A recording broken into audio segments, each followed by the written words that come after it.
ধন্যবাদ আপনার সকলকে। বাংলাদেশের প্রদত্ত অঞ্চল থেকে যারা আমার এই ভিডিওটা দেখবেন এবং শেয়ার করবেন, প্রত্যেককে আমি ব্যক্তিগতভাবে ধন্যবাদ দিচ্ছি।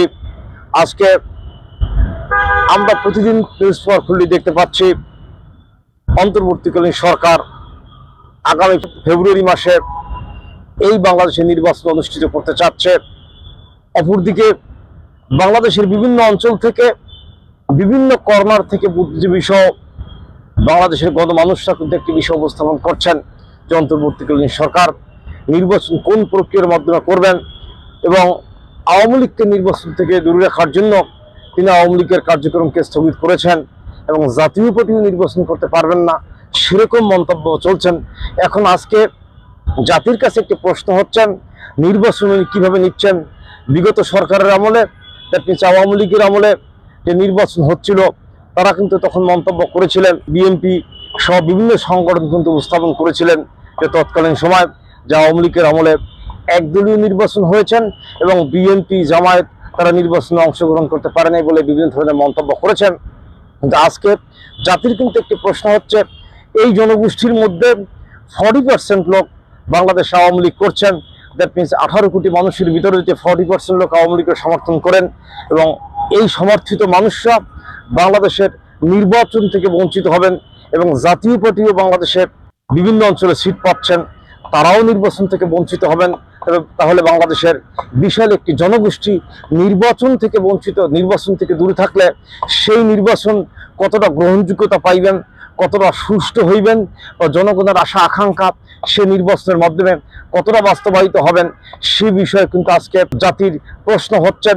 এবং আমি অন্তর্বর্তীকালীন সরকার প্রধানকে বলতে চাচ্ছি যে মাননীয় সরকার প্রধান, আপনি নোবেল প্রাপ্ত ডক্টর ইউনূস সাহেব, আপনি এই বাংলাদেশে গণমানুষের ভোটে নির্বাচিত হন নাই, আপনি বাংলাদেশের মুষ্টিমেয় কয়েকটি ব্যক্তির সিলেকশনের মধ্য দিয়ে আপনি বাংলাদেশের প্রধান উপদেষ্টা হয়েছেন।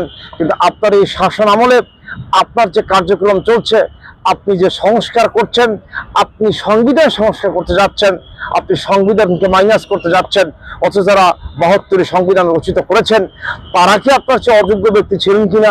আজকে আপনি যাদেরকে দ্বারা সংবিধান নতুন করে প্রণয়ন করতে চান, তারা ওই ব্যক্তিদের চেয়ে যোগ্যবান ব্যক্তি ছিলেন কিনা, সে বিষয়ে কিন্তু আজকে বাংলাদেশের বিভিন্ন কর্নার থেকে মন্তব্য আসছেন। এবং আপনি সুষ্ঠু এবং অবাধ নিরপেক্ষ নির্বাচনের কথা বলছেন, অথচ আওয়ামী লীগের মতো একটি বিশাল জনগোষ্ঠী সংগঠনকে, জাতীয় পার্টিকে আপনি নির্বাচন না আসার জন্য বিভিন্ন পরিকল্পনা করছেন এবং আওয়ামী লীগের কার্যক্রমকে আপনি স্থগিত করেছেন। তাহলে আপনার শাসন আমলে যে নির্বাচন আগামী ফেব্রুয়ারি মাসে আপনি অনুষ্ঠিত করতে যাচ্ছেন, সেই নির্বাচন কতটা সুষ্ঠু হবে বা কতটা জাতির জন্য শুভ ফল বসে নিয়ে আসবেন, সে বিষয়ে আজকে কিন্তু প্রশ্নবিদ্ধ হয়েছেন। এবং এই বাংলাদেশে 1991 সালে যে নির্বাচন হয়েছিলেন তত্ত্বাবধায়ক সরকারের আন্ডারে, পরবর্তী 96 সালে নির্বাচন হয়েছিলেন, 2002-তে নির্বাচন হয়েছিলেন, 2008 সালে নির্বাচন হয়েছিলেন, জনাব ফখরুদ্দিনের আমলে নির্বাচন হয়েছিলেন। আর আপনি নির্বাচন করতে যাচ্ছেন আগামী ফেব্রুয়ারি মাসে 2026 সালে আপনি নির্বাচন অনুষ্ঠিত করতে যাচ্ছেন। অথবা আপনার নির্বাচন কোন প্রক্রিয়া করবেন, বাংলাদেশের মানুষ কিন্তু আজকে ভবিষ্যৎ নিয়ে দুশ্চিন্তা করছেন। আপনি প্রকৃতপক্ষে আপনি নিরপেক্ষ নন, আপনি কোনো কোনো দলের এজেন্ট বাস্তবায়িত করার জন্য এই বাংলাদেশে আপনি প্রধান উপদেষ্টা হয়েছেন। আপনার মাধ্যমে বাংলাদেশের গণমানুষের আশা আকাঙ্ক্ষা এবং ভবিষ্যৎ প্রতিফলিত হওয়ার কোনোই সম্ভাবনা নেই। আপনি দেশ ও জাতির ভবিষ্যৎকে বিনষ্ট করছেন। অতএব আপনি যে নির্বাচন আগামী ফেব্রুয়ারি মাসে অনুষ্ঠিত করতে যাচ্ছেন, সে নির্বাচন এই বাংলাদেশ তো দূরের কথা, বিশ্বের কোনো দেশেই গ্রহণযোগ্যতা পাইবেন না। আপনি আওয়ামী লীগের মধ্যে একটি বৃহত্তর জনগোষ্ঠীর সংগঠন এবং জাতীয় পার্টির মধ্যে একটি সংগঠনকে আপনি নির্বাচনে না আসার জন্য বিভিন্নভাবে পরিকল্পনা করেছেন। আপনার সকল পরিকল্পনাকে মাইনাস করে একটি সুশৃঙ্খলভাবে এবং সকল দলের সমন্বয়ে এবং গ্রহণযোগ্য একটি নির্বাচন দেওয়ার জন্য আপনাকে উদ্যোক্তা আহ্বান করে আমি আমার সংক্ষিপ্ত বক্তব্য শেষ করার পূর্বে পুনরায় বলতে চাচ্ছি, আপনি কোনো একটি সংগঠনের বা কোনো রাজনৈতিক দলের এজেন্ট বাস্তবায়িত করার জন্য কোনো পরিকল্পিত নির্বাচন করলে জাতি সেই নির্বাচনকে উপেক্ষা করে আপনাকে অনন্তকালের জন্য ঘৃণা করবেন এবং এই জাতি আশা করে না আপনি এই ধরনের একটা নির্বাচন দেন।